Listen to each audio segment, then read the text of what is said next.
हमें जुड़ने के लिए कोई प्रयास नहीं करना पड़ा और टच हमारा हमेशा रहा। अच्छा अच्छा। मैंने कोई बीच में या ऐसा नहीं तक मैं ज्यादा लोगों से जुड़ा। जी जी। मैं जब से नौकरी किया कभी हमने गांव छोड़ा नहीं अपना। मैंने आज तक कोई भी फंक्शन शहर में नहीं किया है। अच्छा। करता हूँ कि हमारे आम आदमी ज्यादा है। आपने देखा होगा कि महिलाएं गाँव से दूर से ई रिक्शा करके आई हुई है जी। और मुझे तो अभी सुनाई पड़ा है कि कुछ लोग तो एक आध क्विंटल में गेहूं बेच करके और ई रिक्शा करके हमारे यहाँ निमंत्रण अटेंड करने के लिए आए हैं। अच्छा, आपसे मिलने के लिए आए हैं। और कई महिलाओं को मैंने सुना कि वो कहीं मजदूरी की थी और अपनी मजदूरी कल शाम को मांग करके आवाज ई रिक्शा करके हमारे दरवाजे तक मुझसे मिलने के लिए। हम नेतृत्व कर रहे हैं समाज का, तो मेरा उद्देश्य जो राजनीतिक लाभ या चुनाव जीतना नहीं होता, हमको एक नेतृत्व भी देना है अपने समाज को, जिससे अच्छे ढंग से हमारा समाज आगे बढ़े। तो लोगों के अंदर एक चर्चाएं भी चल रही हैं कि शुक्ला जी क्या चुनाव लड़ना चाहते हैं क्या? नहीं, तो इच्छा हर अच्छे व्यक्ति के अंदर होनी चाहिए जी कि समाज को नेतृत्व दे। जी जी। तो इच्छा तो बिल्कुल मन में है ही है, लेकिन अभी चूंकि मैं सरकारी सेवा में हूँ जी जी, तो अभी इस मुद्दे में मैं ज्यादा नहीं बोल पाऊंगा। नमस्कार, गांव देहात में आप सभी का स्वागत है। गांव देहात मुलाकात हम लोगों की एक सीरीज है जिसमें हम आपको गांव में बेहतर करने वाली शख्सियत से आपका परिचय कराते हैं।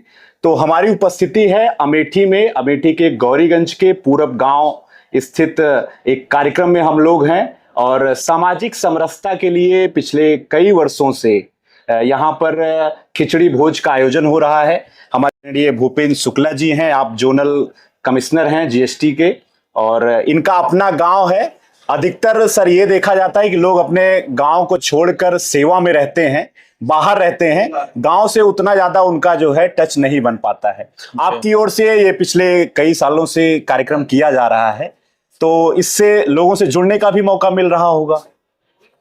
हमें जुड़ने के लिए कोई प्रयास नहीं करना पड़ा और टच हमारा हमेशा रहा। अच्छा अच्छा। मैंने कोई बीच में या ऐसा नहीं तक मैं ज्यादा लोगों से जुड़ा। जी जी। मैं जब से नौकरी किया कभी हमने गांव छोड़ा नहीं अपना। अच्छा अच्छा। और ऐसा कोई त्योहार नहीं, कोई इसी विशेष प्रयोजन नहीं जिस समय मैं अपने गांव में ना रहा हूँ। चाहे छुट्टी लेके आऊँ चाहे जब आऊँ, मैंने आज तक कोई भी फंक्शन शहर में नहीं किया है। अच्छा, सारा कार्यक्रम गांव से ही आप से ही करता हूँ शुरू से। खिचड़ी भोज का जो ये आयोजन आप करते आ रहे हैं, लोगों से जुड़ने का, मिलने का, जो आपके पुराने मित्र रहे हैं, जो यार दोस्त हैं, कार्य क्षेत्र में अलग अलग जगह में हैं, उनसे एक अच्छा एक मौका मिल जाता है। अब आप इसको ऐसे समझिए कि लोग मिलते गए, कारवां बनता गया।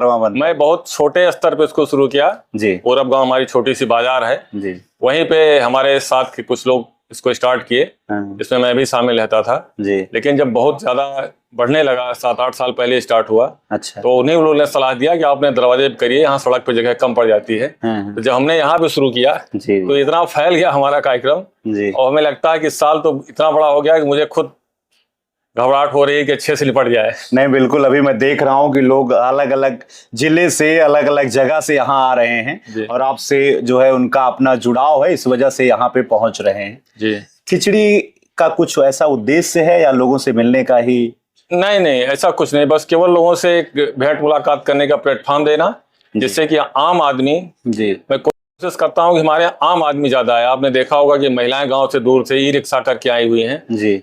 और मुझे तो अभी सुनाई पड़ा है कि कुछ लोग तो एक आध क्विंटल में गेहूं बेच करके और ई रिक्शा करके हमारे यहाँ निमंत्रण अटेंड करने के लिए आए हैं। अच्छा, आपसे मिलने के लिए आए हैं। और कई महिलाओं को मैंने सुना कि वो कहीं मजदूरी की थी और अपनी मजदूरी कल शाम को मांग करके आवाज ई रिक्शा करके हमारे दरवाजे तक मुझसे मिलने के लिए आई है। ये मेरे लिए गर्व की बात है। चलिए, लोग आपसे जुड़ रहे हैं, आपने बताया कि इस तरीके से भी लोग यहाँ पहुंच रहे हैं। तो जो आपकी अपनी गाँव की जनता है या गौरीगंज के जो लोग हैं, उनकी समस्याएं भी होगी। आपको क्या लगता है कि बहुत कुछ डेवलपमेंट हुआ है गांव में, आवागमन के लिए सुविधाएं? डेवलपमेंट तो एक सतत प्रक्रिया है, ये तो होता ही रहता है। कोई भी आए, कोई भी विधायक बने, कोई भी सरकार आए, तो प्रक्रिया नहीं रुकती है, डेवलपमेंट हो ही रहा है जी। ये आप नहीं कह सकते कि डेवलपमेंट रुका हुआ है जी। लेकिन बस ये है कि हो सकता है कि लोगों की अपेक्षाओं के हिसाब से ना हो रहा हो जी। और मैं चाहता हूँ कि जो इनकी बेसिक आवश्यकताएं हैं, मूलभूत सुविधाएं हैं, आप ऐसे किसी को बहुत आगे नहीं बढ़ा सकते हैं। आप उसको पढ़ने का माहौल दीजिए, आप उसको स्वास्थ्य के दीजिए, वो अपना इलाज करा सके। आप नशाखोरी, जो इस समय सबसे बड़ा हमारे समाज के समस्या है कि 16 साल का बच्चा भी स्मैक और हेरोइन के बारे में जानता है, उससे हम अपने, क्योंकि हम नेतृत्व कर रहे हैं समाज का, तो मेरा उद्देश्य केवल राजनीतिक लाभ या चुनाव जीतना नहीं होता, हमको एक नेतृत्व भी देना है अपने समाज को, जिससे अच्छे ढंग से हमारा समाज आगे बढ़े और एक आचरण में भी सुधार की आवश्यकता है। अगर 16 साल का बच्चा हमारे यहाँ स्मैक पी रहा है, हीरोइन का, तो हमारे लिए बहुत खराब बात है। बिल्कुल बिल्कुल। अभी आपने कहा कि विद्यालय बढ़िया होना चाहिए, सुविधाएं अच्छी होनी चाहिए, तो गौरीगंज क्षेत्र में आपके समय में विद्यालय की जो स्थिति थी और अब कुछ परिवर्तन आपको बहुत बेहतर है, बहुत बेहतर है।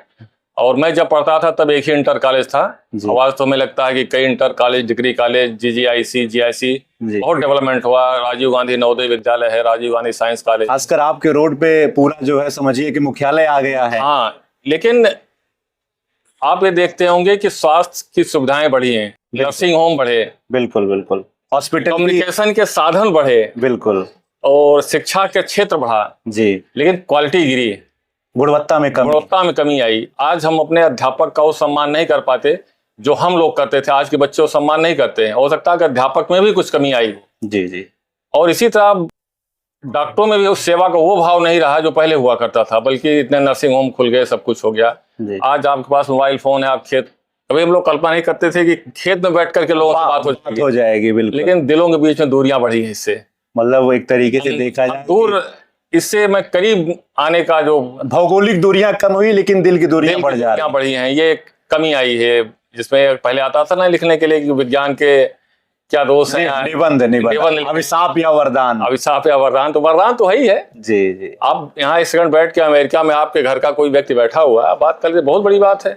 चलिए सर, अभी जैसे आप यहाँ पर आपके कार्यक्रम में मैंने देखा कि अलग अलग विचारधारा पार्टी के लोग उपस्थित हुए हैं जी, तो सामाजिक रूप से जो आपके दलीय राजनीति है वो सबसे अच्छे बेहतर संबंध है आपके? हाँ, सबसे हमारे बेहतर संबंध है। दलीय राजनीति या राजनीति एक अलग चीज है और सामाजिक हमारे जो सरोकार हैं वो अलग है, क्योंकि हम लोग बचपन से ही रहे हैं और यहीं के रहने ही वाले हैं। तो जो संबंध जिससे वो संबंध बना हुआ है, कहीं कोई किसी दल में है, कोई किसी दल में है। अच्छा, तो ऐसा लोगों के अंदर चर्चाएं भी रहती हैं क्योंकि इस समय थोड़ा सा चुनावी दौर चल रहा है, पंचायत चुनाव नजदीक है, विधानसभा चुनाव भी होने वाला है, अमेठी वैसे भी वीवीआईपी माना जाता है, तो लोगों के अंदर एक चर्चाएं भी चल रही हैं कि शुक्ला जी क्या चुनाव लड़ना चाहते हैं क्या?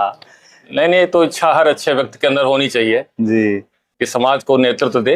जी जी। तो इच्छा तो बिल्कुल मन में है ही है, लेकिन अभी चूंकि मैं सरकारी सेवा में हूँ, जी जी, तो अभी इस मुद्दे पे मैं ज्यादा नहीं बोल पाऊंगा जी, लेकिन नेतृत्व समाज का मैं हर दृष्टि से करने के लिए तैयार हूँ। जी, मतलब लोगों की समस्याएं बेहतर विकास के लिए जो है, जहां राजनीति को एक माध्यम लोग जनता की सेवा बनाते हैं। बिल्कुल, हम तो ये देखते हैं कि सारे लोग जो भी राजनीति में आ रहे हैं सब अच्छे हैं जी, लेकिन एक चीज मेरी समझ नहीं आती कि हर व्यक्ति यही कहता है कि गरीबी दूर करने आए हैं। जी, हम भी कहते, सब लोग कहते हैं, लेकिन वो व्यक्ति कैसे अरबपति हो जाता है, ये जादू सीखने की चीज है। और राजनीति में आए और वो गरीबी दूर करते करते खुद इतनी अमीरी उनके आ गई, इतना स्टेटस अपना बढ़ा लेते हैं कि एक आम आदमी उनसे बात करने में डरने लगता है, हिचक होती है, उन तक पहुंच जो है बहुत दुष्कर हो जाती है। जी जी। तो ये ऐसा स्टेटस मत बढ़ा लीजिए कि आप जिसके दम पे आगे हैं वही आपसे मिलने में डरने लगे। चलिए, हम लोग एक तस्वीर देखे थे कि जब पिछली बार कार्यक्रम का आयोजन था तो यहीं के ही सांसद आदरणीय किशोरीलाल शर्मा जी भी कार्यक्रम में आए थे। जी जी। आज अभी समय है? हम कल दिल्ली चले गए, नहीं तो आते। अच्छा, तो यहाँ पे सब लोग आते हैं। चलिए, हमारे साथ भूपेंद्र शुक्ला जी थे, आप पूर्व गांव के ही रहने वाले हैं, आप जो है जोनल कमिश्नर हैं जीएसटी के। आज खिचड़ी भोज का आयोजन इनके अपने गांव में, पूर्व गांव में हुआ है। इनसे हम लोगों ने बातचीत की, जानकारी ली कि आखिर पहले की खिचड़ी भोज का क्या कुछ आशय होता था और मौजूदा समय में इनका क्या कुछ मानना है। विस्तृत और जानकारी के लिए आपने सर समय दिया, आपका बहुत बहुत धन्यवाद। जी, बहुत बहुत आपके चैनल को भी बहुत बहुत धन्यवाद। Thank you sir.